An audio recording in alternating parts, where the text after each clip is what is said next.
Llegó el hot sale de tu libertad financiera. 50% de descuento en Free y Front usando el cupón FREE2025. Entra a virtual.com. No te lo pierdas. Hoy vamos a hacer una cosa diferente. Se dice que del éxito se aprende algunas veces, pero del fracaso siempre. Por eso, el día de hoy vamos a analizar muchos casos de personas que nos están compartiendo cuáles han sido sus peores errores financieros. Veamos el primero. Yo hace 5 años les firmé a una pareja de amigos que en su momento eran muy cercanos y los quería mucho, un carro para que se utilizara de Uber.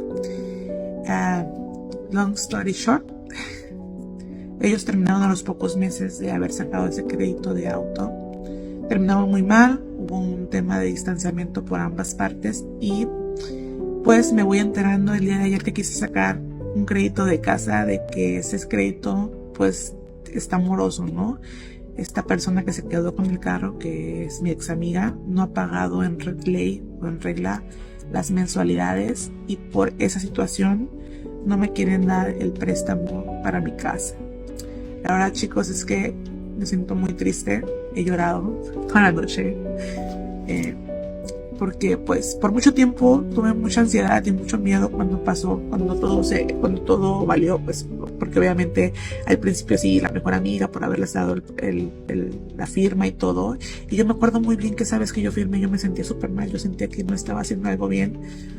La verdad, nunca hagan algo que no los haga sentir bien, chicos, o sea, nunca hagan algo por compromiso. Yo soy de esas personas que, la verdad, en su momento muy manipulable, estaba joven, tenía 28 años cuando firmé.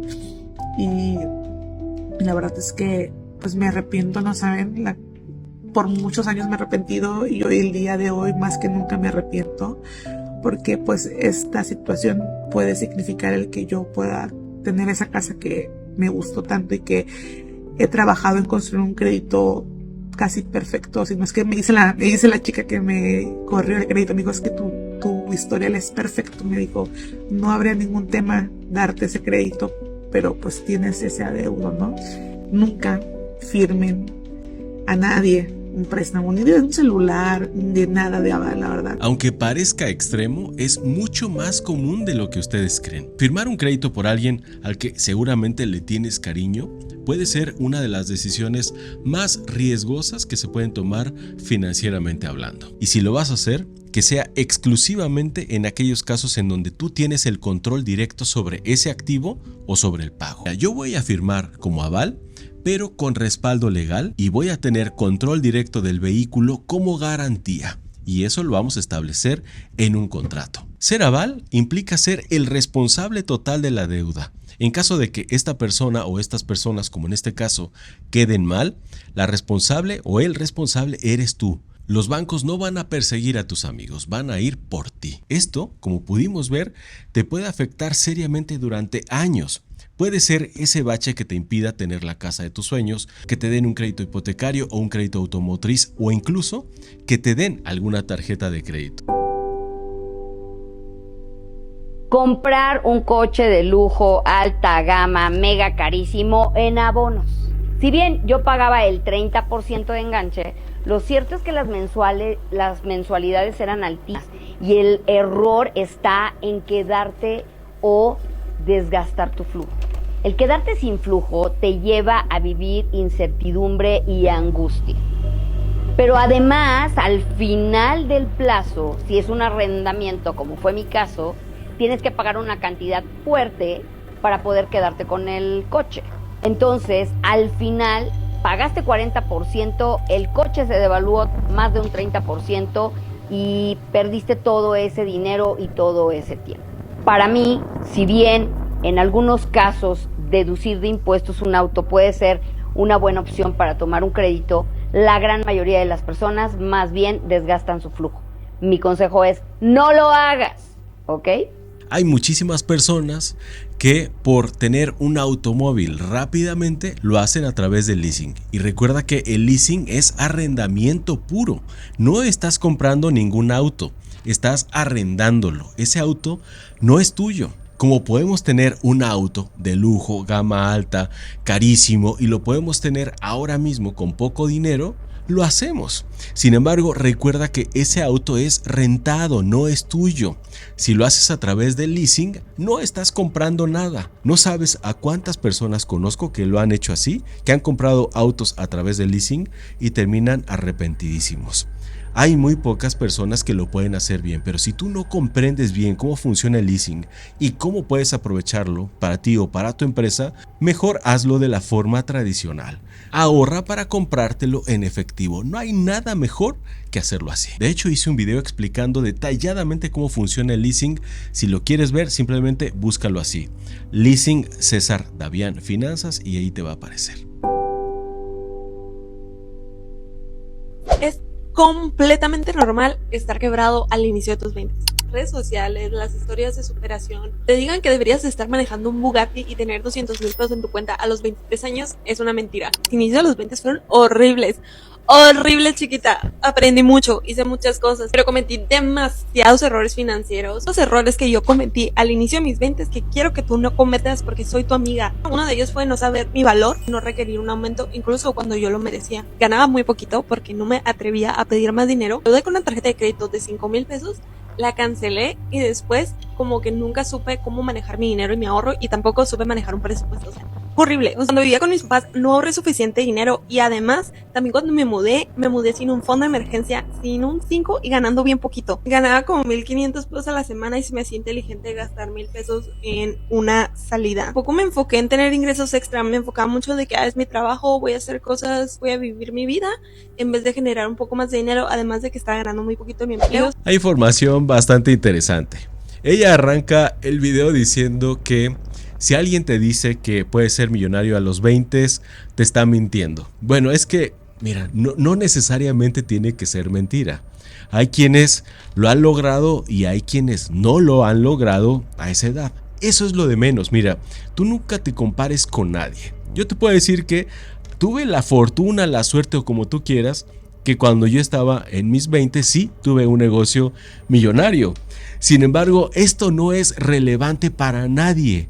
No tienes que compararte ni buscar igualar esas historias de nadie más. Es tu vida y eso es lo más importante. Cada quien recorre su camino financiero y humano a su ritmo, ¿ok? Así que no te compares con nadie, eso es irrelevante. Son muchos datos aquí, son muchos errores todos juntos, ¿no? No saber ahorrar, no ganar lo suficiente, tampoco pedir lo suficiente, no saber cómo utilizar una tarjeta de crédito, cómo funciona, qué implicaciones tiene cancelar una, se independizó sin tener un fondo de seguridad, depender de una sola fuente de ingresos, pues es un error que casi todos cometemos, esa es la verdad.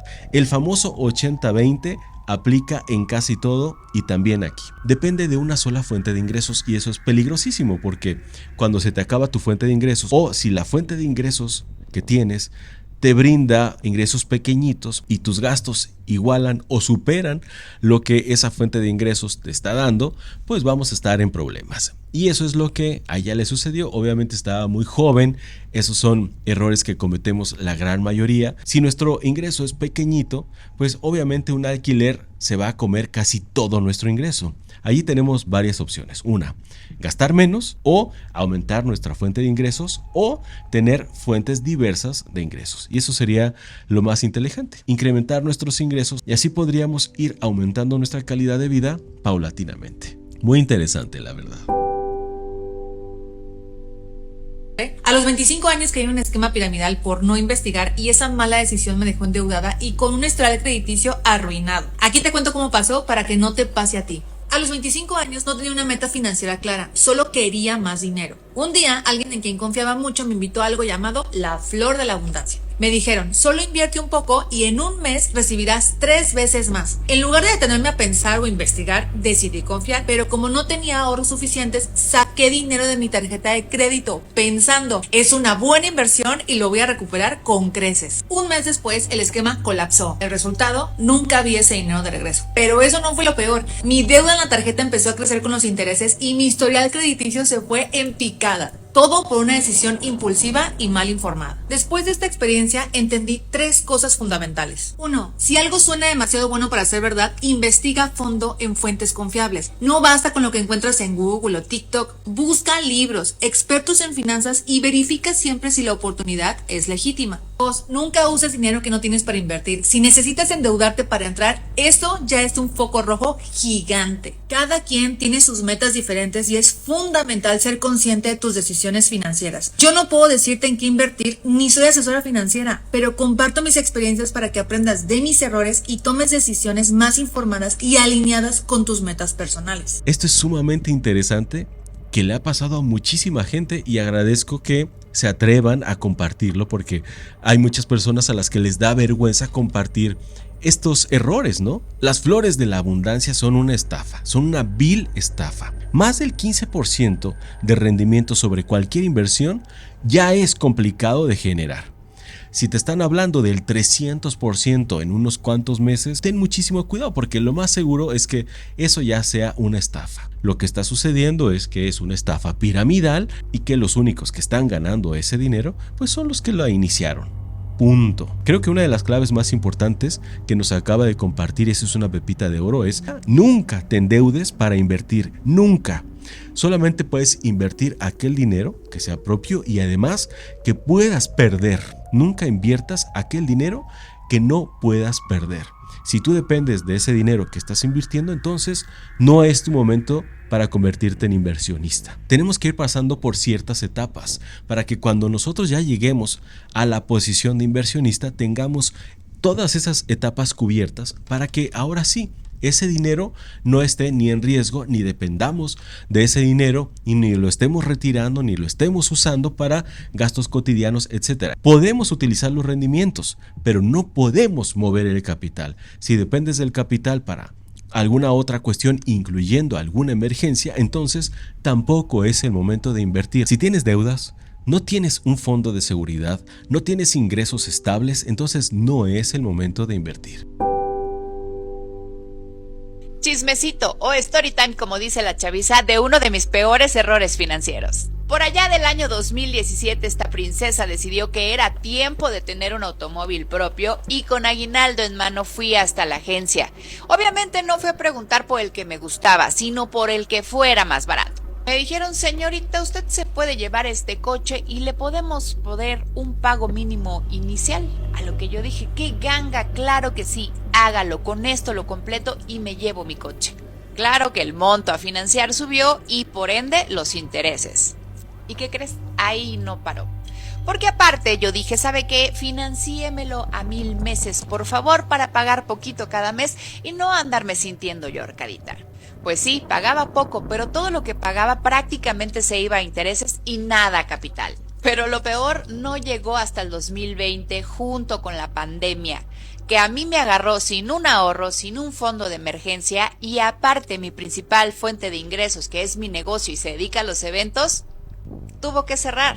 Sin eventos no había chamba, sin chamba no había lana y sin lana no podía pagar el automóvil. Y a pesar de que hubo gente que me decía que me prestaba para pagar la mensualidad, pues obviamente se iba a volver insostenible porque no sabíamos hasta cuándo íbamos a regresar a trabajar y cuánto tiempo iba yo a deber ya a la agencia y a mis amigos para poder solventar ese gasto.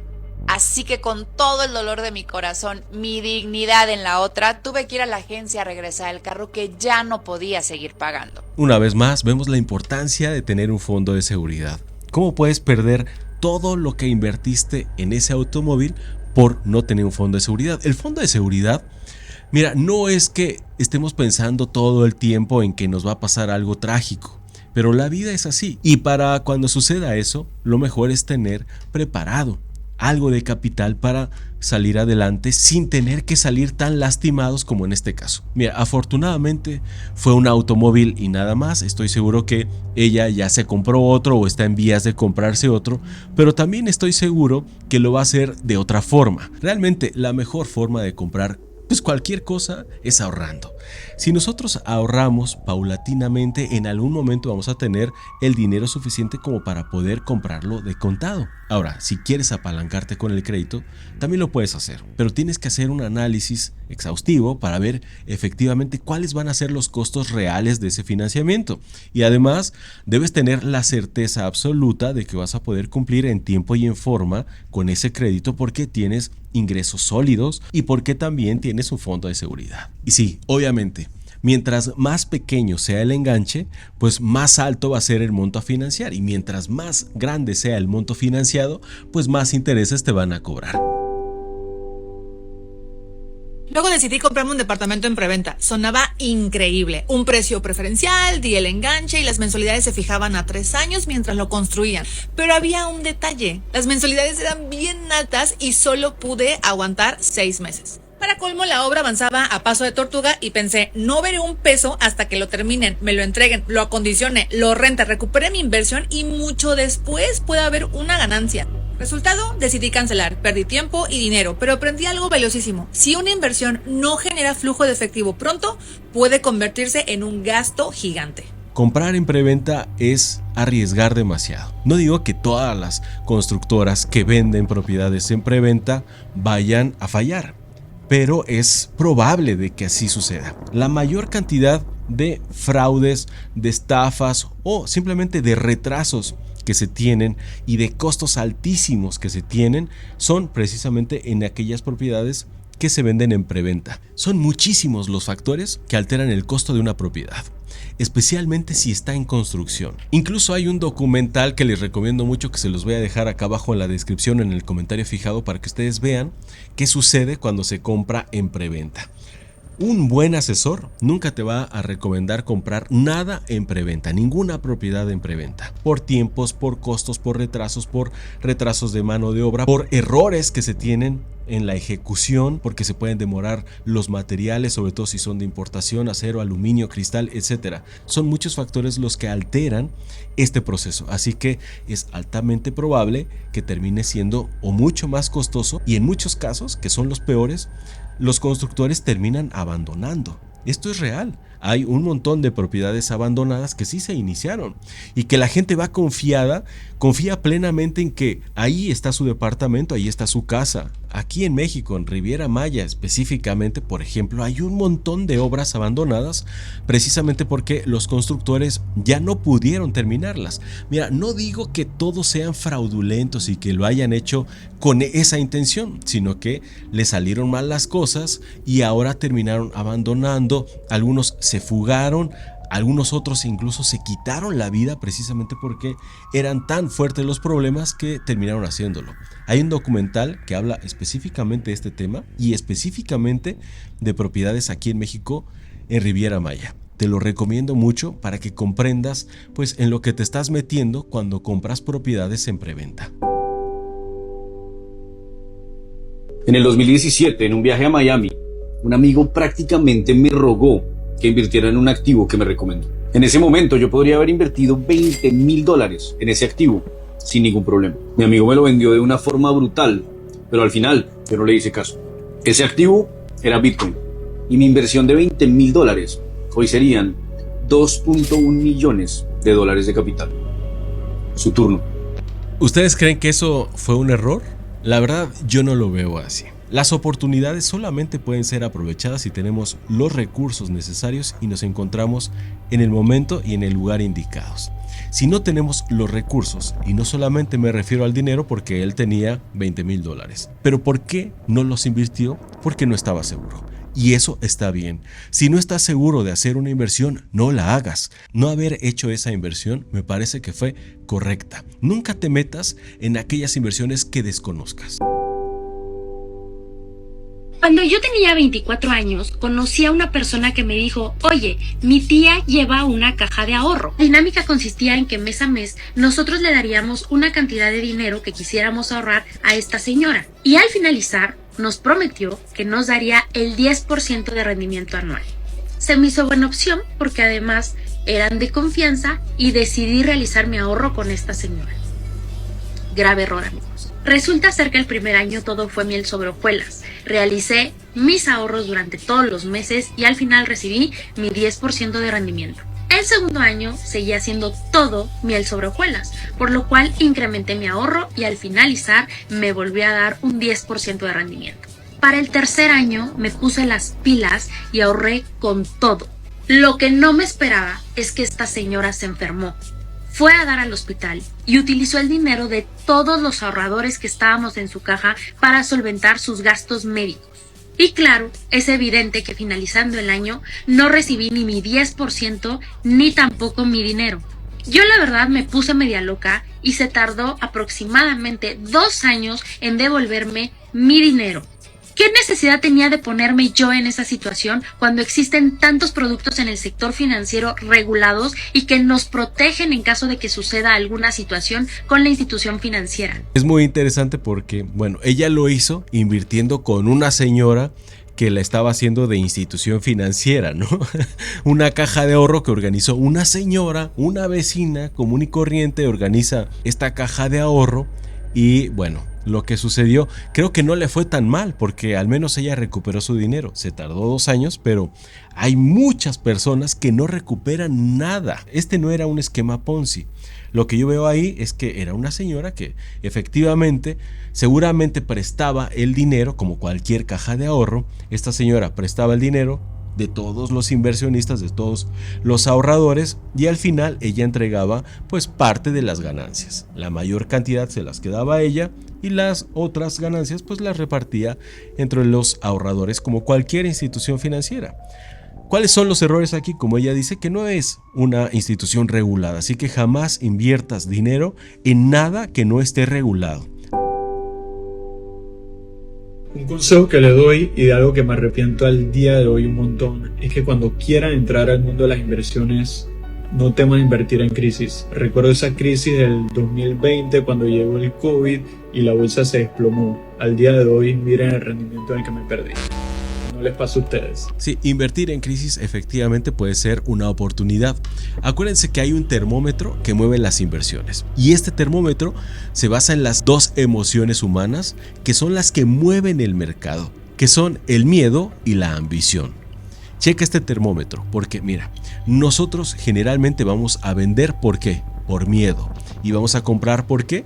Por ambición. Si tú vendes por miedo y compras por ambición, lo estás haciendo al revés. Cuando la gran mayoría de las personas tiene miedo es porque hay alguna crisis. Es el momento de comprar. ¿Por qué? Porque está barato. Y en cambio, cuando compramos por ambición, pues es porque están subiendo de precio y nosotros no queremos perdernos eso. Queremos ser parte de ese éxito, de ese triunfo, de esas ganancias. Y ese es un error, porque ya cuando nosotros nos subimos a la ola, ya generalmente nos vamos a subir demasiado tarde. Mira, lo que él dice es muy cierto, pero hay otra forma en la que se pueden llevar a cabo las inversiones, que es a través de una cartera lazy. Y esto de hecho es una estrategia que tiene nombre. El nombre es Dollar Cost Averaging. A largo plazo, este sistema siempre vence al mercado, porque estamos comprando sistemáticamente. Y de esa forma nunca nos vamos a perder estas tremendas subidas y también vamos a sufrir las caídas del mercado. Es normal, pero cuando promediamos a largo plazo, si es que invertimos en los activos indicados, vamos a superar el mercado. Y esa es una cartera lazy. Empecé a tener contacto con el dinero entre los 14 y los 15 años, pero a partir de los 20 años hasta los 38, empecé a ganar dinero en serio y tuve un empleo estable. Pero en aquella época yo tenía mentalidad de pobreza, lo único que sabía hacer con el dinero era gastarlo y realmente perdí años valiosos, donde ese dinero podía haber estado trabajando para mí. Pues pensaba que era muy joven y realmente nunca me enfocaba en pensar en el futuro. Solo fue hasta los 40 años que entendí lo importante que era la inversión en la vida de una persona y en el manejo de las finanzas personales. Hoy te lo quiero compartir porque tal vez tú estés con un buen empleo, tengas un buen negocio y estés ganando muy buen dinero, pero de pronto estás cometiendo el error de gastar todo ese dinero que ganas sin pensar en el futuro. Y esto es lamentable porque te vas a arrepentir cuando tengas 45, 50 o 60 años. Mira, la verdad es que esta conciencia financiera de la que él habla, que le llegó a los 40 años, suele sucedernos a todos a la misma edad. Lamentablemente el tiempo no se puede recuperar y como él dice, nunca es tarde para comenzar. Eso sí, es mucho más complicado mientras más tarde empieces. es una realidad. Si nosotros empezamos muy jóvenes, y es que esta conciencia es muy difícil de tener cuando uno es joven. Mira, y hay una razón incluso psicológica. La razón es que cuando uno es muy joven, 16, 17, 18, 20 años, nuestro cerebro aún no se ha formado completamente, así como lo escuchas. Y por eso es que es muy difícil tener esa conciencia de la que se habla, porque la corteza prefrontal, que es precisamente en donde se gestan estas decisiones y en donde está esta conciencia, pues aún no se ha desarrollado. Necesitamos mentoría, asesoría, caminos adecuados, especialmente por parte de nuestros padres, que nos brinden esa información y que nos hagan entender la importancia que esto tiene. Lamentablemente, siendo tan jóvenes, casi nadie la tiene. Mira, te lo pongo así de sencillo. Si tú empiezas muy joven, digamos a los 18 o 20 años, con muy poquitito dinero que tú ahorres cada mes, vamos a suponer $50 al mes. Si tú empiezas a los 18 o 20 años, cuando tú tengas 45 años vas a ser millonario. Sin embargo, si tú empiezas a los 40 o 45 años, ya no vas a poder invertir solamente $50 cada mes para aprovechar el interés compuesto, porque tienes muy poquitito tiempo para que el interés compuesto trabaje para ti. Si quieres recuperar el tiempo perdido, vas a tener que acumular un montón de dinero y hacer una primera inversión inicial muy fuerte. Hablamos incluso hasta de millones como inversión inicial para que tú puedas vivir de tus ahorros, para que tú puedas vivir de tus inversiones. Si tú necesitas 30,000 pesos para vivir, necesitarías tener invertidos aproximadamente 2,5 millones que te estén generando aproximadamente el 15% anual. Y con eso tú ya estarías recibiendo todos los meses aproximadamente 30,000 pesos. Lo importante es que si tú ahora mismo quieres generar 30,000 pesos, $1,500 sin trabajar, necesitas tener 2,5 millones en tus manos para ponerlos allí y ponerlos a trabajar. Si tú hubieras empezado a los 18 o 20 años, con muy poquitito dinero que tú ahorres cada mes, cuando tú tengas 45 años vas a ser millonario. A mí me pasó. Yo tuve un Mercedes A200 2014. Cuando yo empecé a ver ese flujo de dinero en la cuenta, yo dije, no, pues fácilmente de estos 100 millones que hay aquí, me compro ese carro, y lo compré. Entonces yo empecé a ver que yo estaba empezando a sacrificar muchas cosas de mi día a día, de mi mes a mes, para poder mantener este carro. Tomé la decisión al año y medio más o menos de decir, no, yo no estoy haciendo nada con esto, mejor vendo este carro y lo pongo a producir en algún otro negocio o en el mismo negocio que tuve. Y efectivamente eso fue lo que hice. Me bajé a una gama mucho más sencilla, mucho más económica, y el dinero que puse a trabajar pues está dando sus frutos hoy en día. Popularmente existe un dicho que dice: mucho sombrero para tan poco caballo. Y es que una de las insignias de éxito a las que más gente recurre es precisamente al automóvil, porque el automóvil es sumamente visible, ¿no? Es esa insignia que le hace saber al mundo que tú eres una persona exitosa. Y muchos caemos allí. Porque mira, como seres humanos necesitamos reconocimiento social. Eso es normal, esa validación que necesitamos para sentirnos bien es normal. Sin embargo, esto también puede mejorarse, ¿eh? Es muy probable que cuando alcances realmente el éxito, ya no necesites esa validación social y ya no necesitas esas insignias banales. Porque ahora el éxito se mide más bien en lo que haces, en lo que has hecho, y no en lo que tienes o lo que has tenido. El que les voy a decir puede que sea el que más me duele, y es no haber empezado a invertir antes. Yo empecé bastante joven, empecé a los 22, 23, pero pude haber empezado como a mis 19. Si ustedes saben un poquito de inversiones, saben que el tiempo lo es todo y que unos años realmente sí hacen la diferencia. Como a mí me daba muchísimo miedo invertir, yo ahorraba para invertir. ¡Qué tonta, por Dios! Entonces yo tenía una cuenta de ahorros en las que todos los meses como que iba acumulando dinero. Amigas, llegué a tener hasta $2,000 para invertirlos. Y en vez de invertirlos, ¿saben qué hice? Me los gasté. Todo eso por no educarme financieramente, literalmente, porque invertir es la cosa más fácil del mundo. Dice: yo ahorraba en lugar de invertir. Yo tenía literalmente una cuenta de ahorros y acumulé hasta $2,000 que pude haber invertido y me los gasté. Es que miren, no puede haber inversión si no hay ahorro.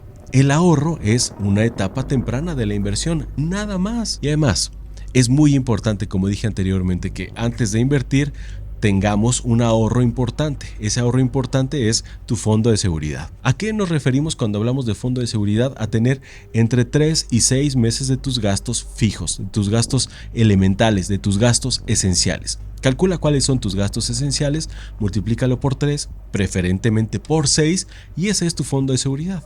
Y para eso necesitas ahorrar. Y ese fondo de seguridad no tiene el mismo objetivo que un fondo de inversión. El fondo de inversión pretende crecer. El fondo de seguridad no pretende crecer, pretende protegerte y nada más. Llegó el hot sale de tu libertad financiera. 50% de descuento en Free y Front usando el cupón FREE2025. Entra a virtual.com. No te lo pierdas.